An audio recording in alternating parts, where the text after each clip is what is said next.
All right, good morning. So, all right, violin. It has proven to be some extra challenges that I wasn't really anticipating, but here we are. Um, on the purfling part, the pedal was a little bit too hard for me to get a thick shaving out of that I felt comfortable with. So I sawed off some pieces that are about 3 millimeters, 4 millimeters wide, and glued them together in a strip. Those still need to be thicknessed. I don't think that I'm going to be adding the purfling to the violin. I know it's there to add stiffness around the edge so that there's not a cracking in the future.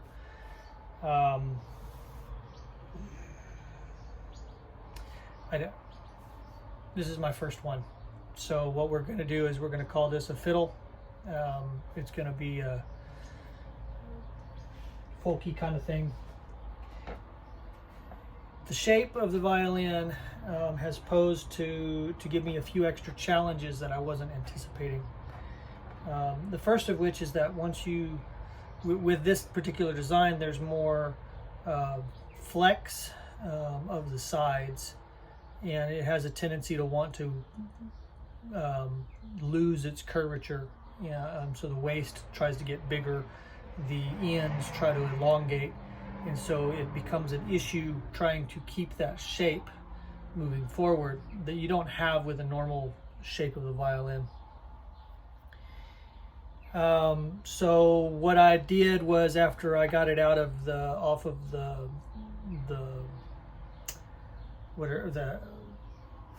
template, the mold, I immediately, under clamp pressure, I kept it under clamp pressure, I immediately glued it to the back. And I have yet to trim off the edges of the back, but I will be doing that after I've got it completely glued up. Here's my top.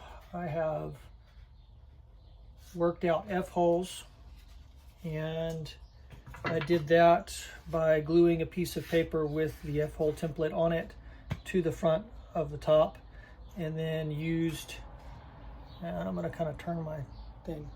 I have this big saw right here, and I put a very fine blade on that, stuck it through the F-hole. I drilled the end and stuck it through the F-hole and cut those out. And then I cleaned them up as best I could with a knife.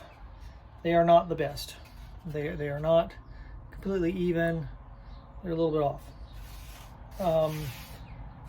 I've sanded and tried to work the inside and the top of the top. I have an issue in that the small plane that I made in order to be able to do the concave portion of these is the blade is not staying where it needs to be.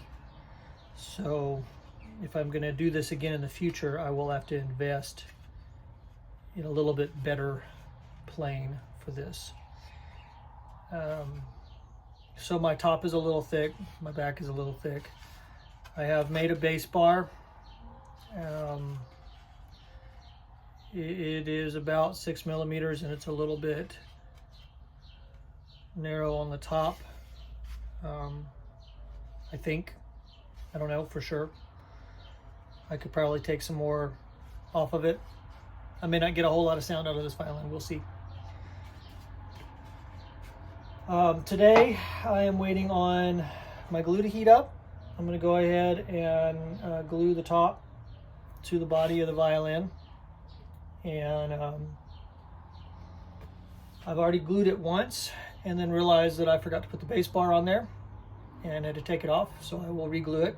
It shouldn't be a big deal. I'll just apply new warm glue to the glue that I already put down, because it is hide glue, or hot hide glue kind of thing. It's gelatin, and that should allow it to just retack, and I'll clamp it down, and I'll have a violin. So the other thing that I'm going to do today is, I've got my neck that I'm ready to put on, but I need to taper this a bit and probably get my circle curvature there. So I'll work on that today. Those are the things I'm going to be working on.